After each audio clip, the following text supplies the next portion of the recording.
जय हिंद दोस्तों, जय हिंद बच्चों। ज्योग्राफी 365 में आपका स्वागत है। आज हमारा लेसन नंबर 8 का जो अंतर्राष्ट्रीय व्यापार से जुड़ा हुआ है उसका ये सेकंड वीडियो है, जिसमें क्वेश्चन नंबर 41 देखिए कि सामुद्रिक बंदरगाह के पीछे स्थित है वह भूभाग जो समुद्री बंदरगाह के परिवहन और कच्चे माल के मुक्त प्रवाह की सेवा प्रदान करता है। यानी सामुद्रिक बंदरगाह के पीछे का वह भाग जहां से माल का आयात और निर्यात होता है, उस भाग को उस बंदरगाह का क्या कहा जाता है? तो उसे उसका पृष्ठ प्रदेश कहा जाता है। पृष्ठ प्रदेश। क्वेश्चन नंबर 42 है, भारत का अधिकांश विदेशी व्यापार बंदरगाहों द्वारा संपन्न होता है। यानी ऐसा कौन सा बंदरगाह है जो भारत के अधिकांश विदेशी व्यापार को संपन्न करता है? वो है मुंबई बंदरगाह, जो महाराष्ट्र के अंदर है। क्वेश्चन नंबर 43 है, मुंबई बंदरगाह के दबाव को कम करने के लिए मुंबई बंदरगाह के दबाव को कम करने के लिए कौन सा एक अनुषंगी बंदरगाह का निर्माण किया गया? तो वो है जवाहरलाल नेहरू बंदरगाह। जवाहरलाल नेहरू बंदरगाह का निर्माण है वो मुंबई बंदरगाह के दबाव को कम करने के लिए किया गया था। जवाहरलाल नेहरू बंदरगाह। अगला है मार्मागांव बंदरगाह कौन सी नदी के मुहाने स्थित है? तो मार्मागांव बंदरगाह है ये जुआरी नदी के मुहाने पर स्थित है। जुआरी नदी के मुहाने पर। क्वेश्चन नंबर 45 है कि कोंकण रेलवे ने कौन से बंदरगाह के पृष्ठ प्रदेश को सर्वाधिक विस्तारित किया है? यानी जो जो कोंकण है जो कोंकण रेलवे है, इसने यानी मार्मागांव बंदरगाह को किसको मार्मागांव बंदरगाह के पृष्ठ प्रदेशों का सर्वाधिक विस्तार किया है। यानी मार्मागांव बंदरगाह का जो पृष्ठ प्रदेश है उनका विस्तार करने में कोंकण रेलवे का महत्वपूर्ण योगदान माना जाता है। अगला प्रश्न है 46 है कि कर्नाटक, गोवा और महाराष्ट्र का दक्षिणी भाग कौन से बंदरगाह के पृष्ठ प्रदेश है? तो देखिए, कर्नाटक है, गोवा है, दक्षिणी महाराष्ट्र है, ये मार्मागांव बंदरगाह के प्रमुख पृष्ठ प्रदेश हैं। क्वेश्चन नंबर 47 है, सवेज कोलंबो मार्ग के पास सवेज कोलंबो मार्ग के पास स्थित होने के कारण सवेज कोलंबो मार्ग के पास अवस्थित होने का लाभ किसे मिल रहा है भाई? सवेज कोलंबो मार्ग के पास होने का सर्वाधिक लाभ है वो यानी कोच्चि बंदरगाह को मिल रहा है। कोच्चि बंदरगाह को मिल रहा है। अगला है, ऐसा कौन सा बंदरगाह है जिसकी सेवा नेपाल और भूटान जैसे देश भी ले रहे हैं? तो उस बंदरगाह का नाम है कोलकाता बंदरगाह। कोलकाता जो बंदरगाह है, कोलकाता बंदरगाह नेपाल और भूटान जैसे स्थल रुद्ध देशों को सुविधा प्रदान कर रहा है। क्वेश्चन नंबर 49 है कि बंदरगाह का निर्माण समुद्र तट पर नहीं होकर के और समुद्र तट से दूर एक नदी के किनारे पर किया गया है। यानी ऐसा कौन सा बंदरगाह है जिसका निर्माण समुद्र तट पर न होकर के और उनसे थोड़ा दूर एक नदी के किनारे किया गया है तो उसका नाम है कोलकाता बंदरगाह। उसका नाम है कोलकाता बंदरगाह। प्रश्न नंबर 50 है, बंदरगाह का निर्माण कोलकाता बंदरगाह के दबाव को कम करने के लिए किया गया। यानी ऐसा कौन सा बंदरगाह है जिसका निर्माण कोलकाता बंदरगाह की संकुलता को घटाने के लिए किया गया, तो उस बंदरगाह का नाम है हल्दिया। हल्दिया बंदरगाह का निर्माण कोलकाता बंदरगाह के दबाव को घटाने के लिए किया गया था। अगला है, महानदी के डेल्टा पर स्थित कौन सा बंदरगाह है? तो जो पाराद्वीप बंदरगाह है, पाराद्वीप बंदरगाह महानदी के डेल्टा पर स्थित एक बंदरगाह है। क्वेश्चन नंबर 52 है कि बड़े बड़े पैमाने पर लोहा अयस्क के निर्यात हेतु कौन से बंदरगाह का निर्माण किया गया? देखिए, मार्मोगांव बंदरगाह है, इससे भी जापान को लोहा अयस्क का निर्यात होता है।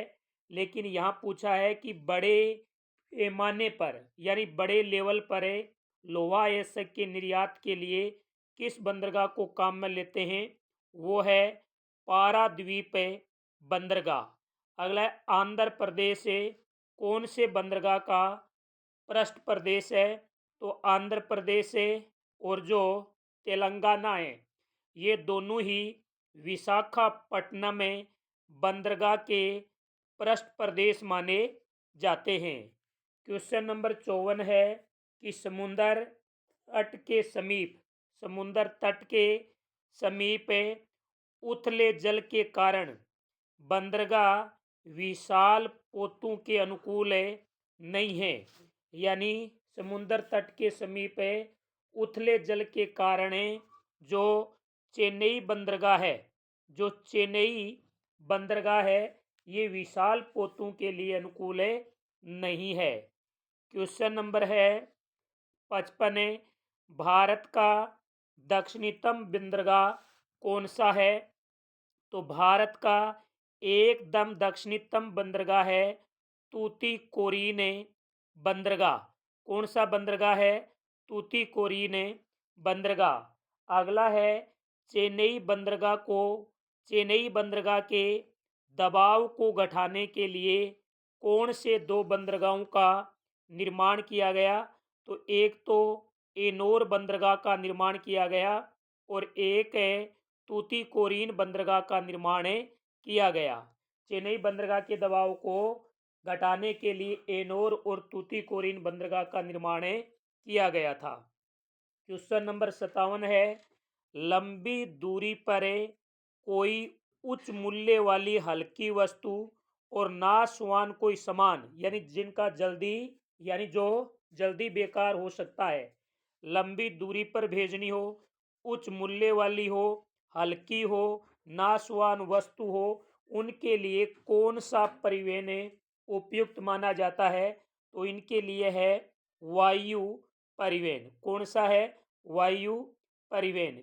क्वेश्चन नंबर 58 है कि कौन सा परिवहन भारी एवं स्थूल वस्तु को यानी कौन सा परिवहन है वो भारी एवं स्थूल वस्तु के वहन करने के लिए बहुत महंगा और अनुपयुक्त है।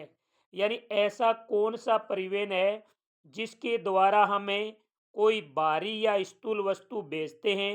तो पहली बात तो वो महंगा है, दूसरी बात वो उनके लिए अनुकूल नहीं है, तो वो है वायु परिवहन। कौन सा है? वायु परिवहन। क्वेश्चन नंबर 59 है कि अंतर्राष्ट्रीय व्यापार में महासागरीय मार्गों की तुलना में अंतर्राष्ट्रीय व्यापार में महासागरीय मार्गों की तुलना में वायु परिवहन की भागीदारी है वो दिन प्रतिदिन घटी है। अंतर्राष्ट्रीय व्यापार में महासागरीय मार्गों की भागीदारी बढ़ी है और वायु परिवहन की घटी है। अगला है, चेन्नई एक बंदरगाह है जिसका निर्माण हुआ। तो देखिए चेन्नई है वो एक मानव निर्मित बंदरगाह है। तो हम कह सकते हैं कि चेन्नई एक कृत्रिम बंदरगाह है जिसका निर्माण 1859 में हुआ था। चेन्नई एक कृत्रिम बंदरगाह है जिसका निर्माण 1859 में हुआ। क्वेश्चन नंबर 61 है कि कौन से बंदरगाह का पोताश्रय सबसे गहरा है। सबसे गहरा पोताश्रय वाला बंदरगाह है उसका नाम है पाराद्वीप।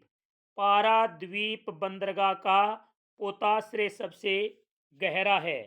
अगला है उड़ीसा झारखंड कौन से बंदरगाह के पृष्ठ प्रदेश हैं। उड़ीसा और झारखंड पाराद्वीप बंदरगाह ओडिशा के अंदर है और उड़ीसा झारखंड है ये पाराद्वीप बंदरगाह के ही पृष्ठ प्रदेश माने जाते हैं। अगला है को ब्रिटिश भारत की राजधानी होने का आरंभिक लाभ मिला। यानी कौन से शहर को ब्रिटिश भारत की राजधानी होने का आरंभिक लाभ मिला। तो वो है कोलकाता। कोलकाता ब्रिटिश भारत की राजधानी थी। क्वेश्चन नंबर 64 है कि बंदरगाह लोहा अयस्क एवं लोहा सांद्रण के निर्यात की जरूरतों को पूरा करता है। यानी कौन सा बंदरगाह है जो लोहा अयस्क और लोहा सांद्रण के निर्यात की जरूरतों को पूरा करता है। तो उस बंदरगाह का नाम है न्यू मंगलोरे बंदरगाह। न्यू मंगलोरे बंदरगाह। अगला है कौन से बंदरगाह द्वारा लोहा अयस्क का निर्यात किया जाता है। तो मारमा गांव बंदरगाह के द्वारा लोहा अयस्क का निर्यात है वो जापान को किया जाता है। क्वेश्चन नंबर 65 है कि कांडला पतन के दबाव को घटाने के लिए कौन से एक अपतटीय टर्मिनल विकसित किया गया। तो कांडला बंदरगाह के दबाव को घटाने के लिए वाडीनार में एक अपतटीय टर्मिनल विकसित किया गया। अगला क्वेश्चन नंबर है 67 है कि भारत तीनों ओर से समुद्रों से घिरा हुआ देश है। इसीलिए इसे जैसे इधर अरब सागर है, इधर बंगाल की खाड़ी है, इधर हिंद महासागर है, इस प्रकार भारत तीनों ओर से समुद्र से घिरा हुआ है। अगला है भारत के प्रमुख बंदरगाहों पर नीतियां कौन बनाता है। तो मैंने 2 नंबर वीडियो में बताया था कि भारत के प्रमुख बंदरगाहों पर केंद्र सरकार नीतियां बनाती है जबकि भारत के गौण बंदरगाह हैं उनके ऊपर राज्य सरकार के द्वारा नीतियां बनाई जाती हैं। क्वेश्चन नंबर 70 है बंदरगाह कुल यातायात के एक बड़े हिस्से का निपटान करती हैं। तो देखिए यानी जो बंदरगाह यानी जो प्रमुख बंदरगाह हैं, जो 12 प्रमुख बंदरगाह हैं 12 प्रमुख बंदरगाह हैं वो कुल यातायात के एक बड़े हिस्से का निपटान करते हैं। क्वेश्चन नंबर 71 है कि आज़ादी के बाद भारतीय बंदरगाहों में निरंतर क्या हो रहा है। यानी आज़ादी के बाद भारतीय बंदरगाहों में निरंतर ग्रोथ हो रही है, वृद्धि हो रही है। क्वेश्चन नंबर 72 है पहले बंदरगाहों के विकास एवं आधुनिकीकरण की जिम्मेदारी कौन से अभिकरण की थी।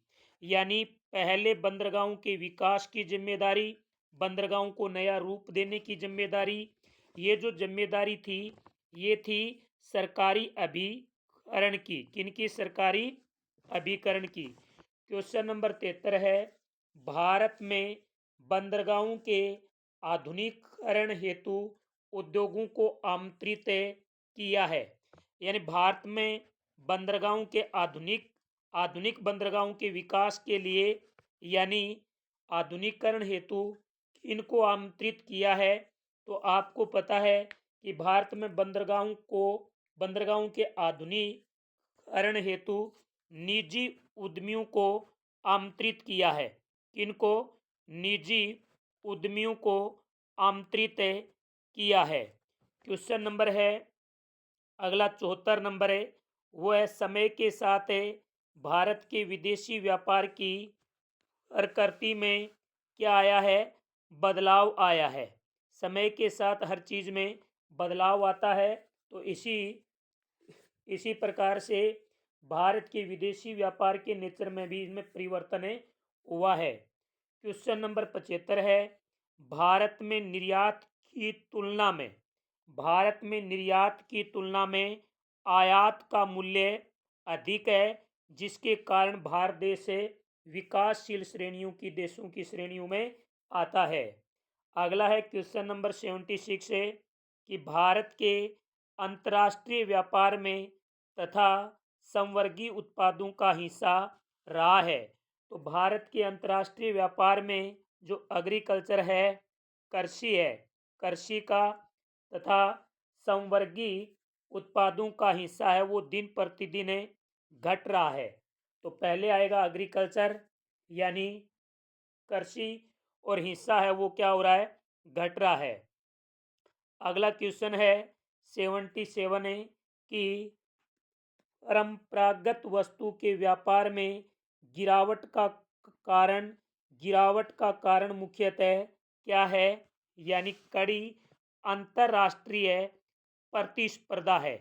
कड़ी अंतरराष्ट्रीय प्रतिस्पर्धा है। यानी परंपरागत वस्तु के व्यापार में गिरावट का जो महत्वपूर्ण कारण है वो है अंतरराष्ट्रीय प्रतिस्पर्धा। क्वेश्चन नंबर 78 है कि 1970 के दशक के बाद देश में यानी जो खाद्यान्न आयात है इसको रोक दिया गया, क्योंकि भारत के अंदर हरित क्रांति है जो MS स्वामीनाथन लेके आया था वो पूर्णतः सफल हो गई थी। इसलिए 1970 के दशक में देश में खाद्यान्न के आयात को रोक दिया गया। लेकिन खाद्यान्न के आयात को तो रोक दिया गया, लेकिन देश के अंदर एक ऊर्जा का भयंकर संकट आया। जैसे ही ऊर्जा का संकट आया तो 1973 के अंदर ऊर्जा में जो संकट आया था 1973 में ऊर्जा संकट ने पेट्रोलियम के आयात को बढ़ा दिया। क्वेश्चन नंबर 80 है कि खाद्यान्न आयात का स्थान किसने लिया? तो देखिए खाद्यान्न आयात का स्थान है वो पेट्रोलियम एवं उर्वरक ने ले लिया। पेट्रोलियम और उर्वरक ने ले लिया। और आज का लास्ट क्वेश्चन है, भारत का उद्देश्य आगामी 5 वर्षों में अंतर्राष्ट्रीय व्यापार में अपनी हिस्सेदारी को दोगुना करना है। यानी भारत का उद्देश्य आगामी 5 वर्षों के अंदर अंतर्राष्ट्रीय व्यापार को दोगुना करना है। तो ये थे 8 के लेसन के वेरी इंपॉर्टेंट रेगिस्तान है। उम्मीद करता हूँ वीडियो आपको अच्छा लग रहा होगा, तो वीडियो को ज़्यादा से ज़्यादा शेयर करें। जो मित्र जो विद्यार्थी इस चैनल पर पहली बार विजिट कर रहे हैं वो चैनल को सब्सक्राइब जरूर कर लें। जय हिंद, जय भारत। मिलते हैं अगले वीडियो लेसन नंबर 9 के साथ।